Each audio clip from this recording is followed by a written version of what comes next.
I observe that what Western institutional discourse has framed as Israel's response to the October 7th attacks has, over 14 months, revealed itself not as reactive self-defense, but as the implementation of a long-deferred regional restructuring strategy.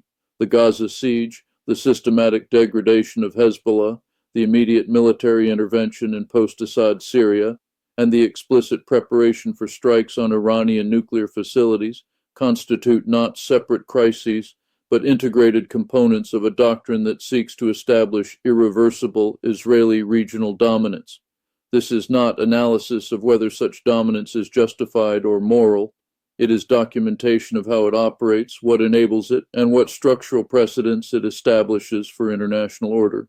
I trace this as a systems analyst observing institutional permissiveness rather than as a commentator on Palestinian suffering or Israeli security, because the suffering is extensively documented and the security claims are endlessly rehearsed, while the structural mechanics, how a state conducts a 14-month siege with documented mass civilian death, expands territorial control through military conquest, and faces zero institutional penalty from the very international order that claims to prohibit such actions, remain under-examined. What I document is not the violence itself, but the architecture that renders the violence permissible, sustainable, and ultimately irrelevant to the legal and diplomatic frameworks that supposedly constrain state behavior. I begin with the Gaza operation because it established the operational template and tested institutional tolerance. The siege that began in October 2023 has, as of December 2025, produced casualty figures exceeding 40,000 documented deaths, according to Gaza health authorities, with independent analysts suggesting actual totals may approach 70,000 when accounting for those buried under rubble, dying from preventable disease due to medical infrastructure destruction, and succumbing to malnutrition as food access has been systematically restricted. The operation has destroyed approximately 60% of residential structures, rendered the territory's water and sanitation systems largely non-functional, and created conditions that the International Court of Justice in preliminary rulings stated plausibly constitute acts falling under the Genocide Convention. Yet the operation continues. Western arms transfers to Israel have not ceased, and no enforcement mechanism has materialized despite the ICJ proceedings and despite International Criminal Court arrest warrants issued in November 2024 for Israeli Prime Minister Netanyahu and former Defense Minister Gallant on charges of crimes against humanity and war crimes. I analyze this not to adjudicate the legal questions, which courts have addressed, but to document what the non-enforcement reveals about institutional function. The ICJ operates through state consent and has no independent enforcement capacity. Its rulings depend on UN Security Council action, which the United States can and does veto. The ICC arrest warrants are binding on member states, but Israel is not a member, the United States is not a member, and has explicitly threatened ICC officials with sanctions if they pursue American or Israeli nationals, and European states that are members have issued no indication they would execute the warrants if Netanyahu were to travel to their territories. What emerges is a legal architecture that can document, condemn, and formally prohibit actions, but cannot compel compliance when the violating state has a patron with veto power and when that patron prioritizes alliance maintenance over institutional integrity. I examine how this operational impunity in Gaza established the foundation for the Hezbollah campaign that escalated dramatically in September through November 2024. The strategy was not conventional warfare, but systematic organizational decapitation, the pager and communication device explosions that killed and wounded thousands of Hezbollah operatives and commanders simultaneously, followed by targeted assassinations of senior leadership, including Hassan Nasrallah, and then ground operations in southern Lebanon aimed at destroying tunnel networks and weapon storage facilities. The operation achieved, from an Israeli strategic perspective, what years of prior conflict had not: the effective neutralization of Hezbollah as a conventional military threat and the establishment, through practice, that Iran will not directly intervene militarily to protect its primary regional proxy when that proxy faces existential degradation. Hezbollah's missile and drone capabilities remain, but its command structure, its fighters' morale, and its logistical networks have been severely compromised. I trace the Syria intervention as the logical extension once Assad's regime collapsed in December 2024. Within hours of the regime's fall, Israeli air forces conducted hundreds of strikes across Syrian territory, targeting chemical weapons facilities, air defense systems, military research centers, ammunition depots, and naval assets, essentially destroying the residual military infrastructure of the Syrian state to ensure that whatever entity emerges from the post-Assad chaos will lack the capacity to threaten Israeli territory or host Iranian-aligned forces.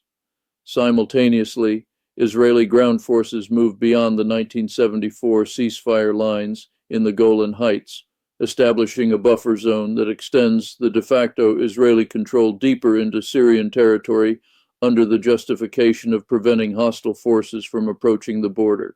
This is territorial expansion through military conquest justified as temporary security measure, yet there is no mechanism to reverse it and no international actor capable of compelling withdrawal. I analyze what this Syria intervention reveals about the post-Assad regional landscape. Turkey controls the northwest through its Syrian National Army proxies and direct military presence, seeking to prevent Kurdish autonomy and establish a security zone for potential refugee return. The Kurdish-led Syrian Democratic Forces control the northeast with implicit American protection, holding Syria's primary oil and agricultural resources. Israel now controls an expanded buffer in the south and has destroyed Syria's military capacity to resist. Iran has lost its land bridge to Lebanon and its primary Arab state ally. Russia maintains naval and air bases but lacks capacity to project power beyond those enclaves given Ukraine commitments. What remains is not a state but a fragmented territory under competing external occupations with no indigenous actor possessing the capacity to reconstitute national sovereignty. This is not temporary chaos awaiting resolution. It is the new equilibrium, and it serves Israeli strategic interests by ensuring no coherent Syrian state can emerge to challenge Israeli regional dominance or facilitate Iranian logistics. I examine the Iran dimension because it represents the ultimate target toward which the Gaza, Hezbollah, and Syria operations have been preparing conditions. With Hezbollah degraded and unable to launch the massive missile barrages that would have been the expected response to Israeli strikes on Iran, with Syria no longer available as a logistics corridor or staging ground, and with American military assets in the region positioned to support Israeli operations or deter Iranian retaliation, Israel possesses what strategists would call a window of maximum operational advantage for striking Iranian nuclear facilities. The rhetoric from Israeli officials has been explicit. Iran must not be allowed to achieve nuclear weapons capability, and if diplomacy and sanctions fail to prevent this, military action is not only justified but necessary. The Biden administration's public position has been to discourage such strikes while privately maintaining ambiguity about whether the United States would support them if they occurred. The incoming Trump administration has signaled far greater receptivity to Israeli military action against Iran. I trace the Saudi-Israel normalization path because it reveals the broader regional realignment that Israeli strategy seeks to lock in. Saudi Arabia, the United Arab Emirates, and other Gulf monarchies have, over the past decade, shifted from formal hostility toward Israel to increasingly open security and economic cooperation, driven by shared perception of Iran as the primary regional threat, and by diminishing Arab state commitment to Palestinian statehood as a non-negotiable condition for relations with Israel. The Abraham Accords formalized this with UAE and Bahrain. Saudi normalization would represent the final collapse of the Arab consensus that recognition of Israel requires resolution of the Palestinian question. Israel's calculation is that by demonstrating its capacity to degrade Iranian proxies, by establishing military dominance over the fractured Syria, and by maintaining control over Gaza regardless of international condemnation, It can present normalization to Saudi Arabia not as concession, but as recognition of regional reality. Israel is the dominant military power. Palestinian statehood is not achievable through resistance, and Arab state interests lie in accommodation rather than confrontation. I analyze the institutional permissiveness that enables this entire architecture because understanding how Israel operates requires understanding what allows it to operate. The United States provides approximately $3.8 billion annually in military assistance to Israel, maintains diplomatic protection at the United Nations Security Council through veto power that blocks any resolution Israel opposes, and supplies precision weapons, intelligence sharing, and strategic coordination that make Israeli military operations exponentially more effective. This support continues regardless of Israeli actions in occupied territories, regardless of civilian casualty counts, and regardless of international legal proceedings. The justification cycles through security partnership, shared democratic values, and strategic interests, but the operational reality is simpler. The American political system, through campaign financing structures, lobbying organizations, and evangelical Christian Zionist constituencies, has created conditions where criticism of Israeli policy is politically costly for elected officials, and where conditioning military aid on Israeli compliance with international law is treated as politically radioactive. I examine European complicity through inaction rather than direct support. European states issue statements of concern about civilian casualties, call for ceasefires, and fund humanitarian aid to Gaza, yet they continue trade relations with Israel, do not implement meaningful sanctions, and have not executed ICC arrest warrants. The rhetorical condemnation serves a domestic political function, allowing governments to demonstrate concern to constituents troubled by the violence while the material relationship remains unchanged. This is not hypocrisy in the conventional sense. It is the structural separation between diplomatic performance and economic strategic reality. European states depend on American security guarantees, cannot afford confrontation with the United States over Israel, and have no independent capacity to compel Israeli policy change, so they perform objection while ensuring it has no practical consequence. I trace the UN system's functional irrelevance as demonstrated through this entire sequence. The General Assembly can pass resolutions condemning Israeli actions, which it does regularly and which Israel ignores completely because General Assembly resolutions are non-binding.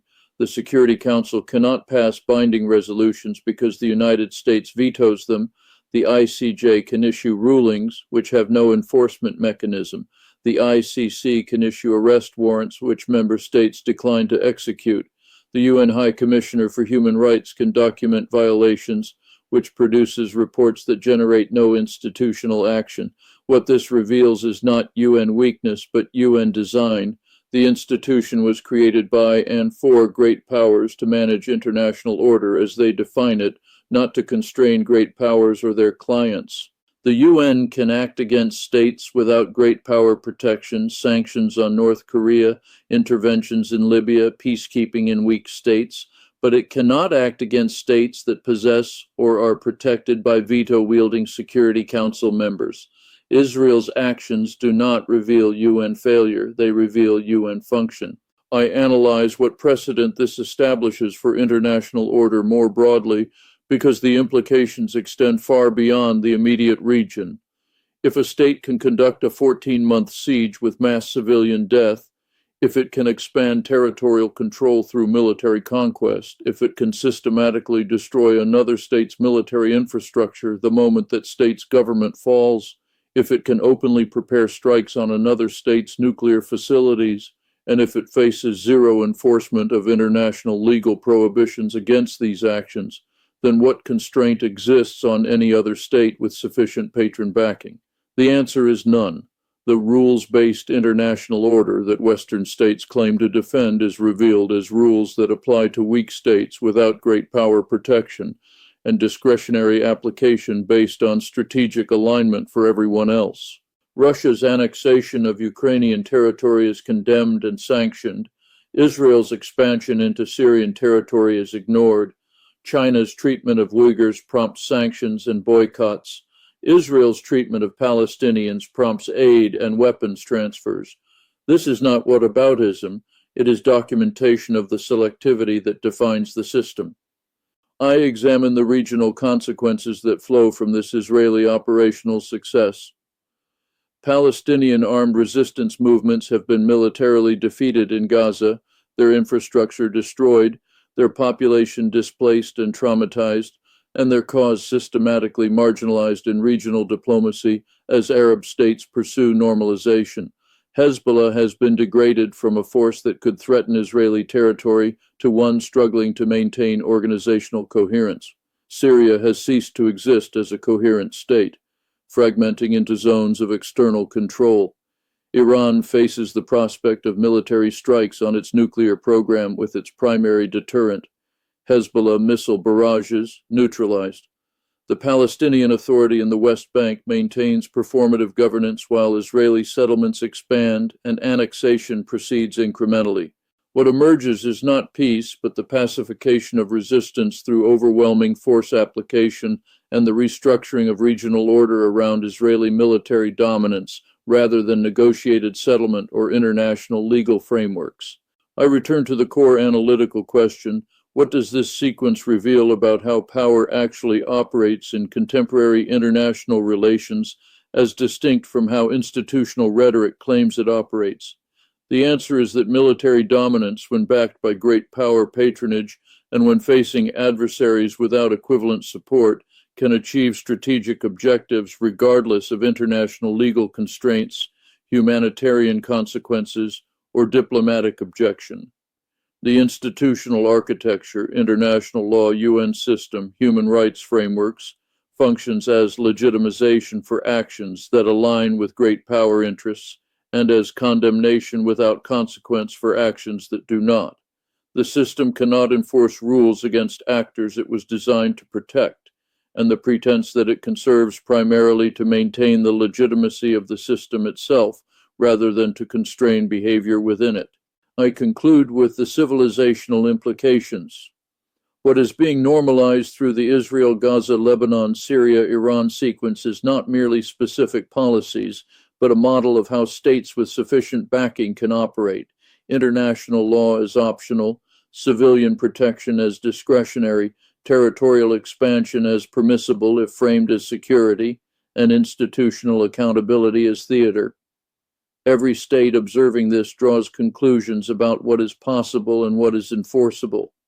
Every population subject to occupation or oppression draws conclusions about whether international institutions offer protection or merely rhetoric.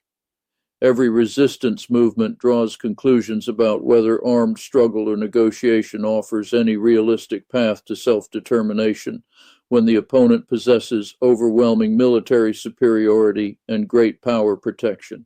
The system is not broken. It is functioning as designed, revealing that the design prioritizes stability of hierarchy over justice, order as defined by dominant powers over rights as articulated in universal declarations.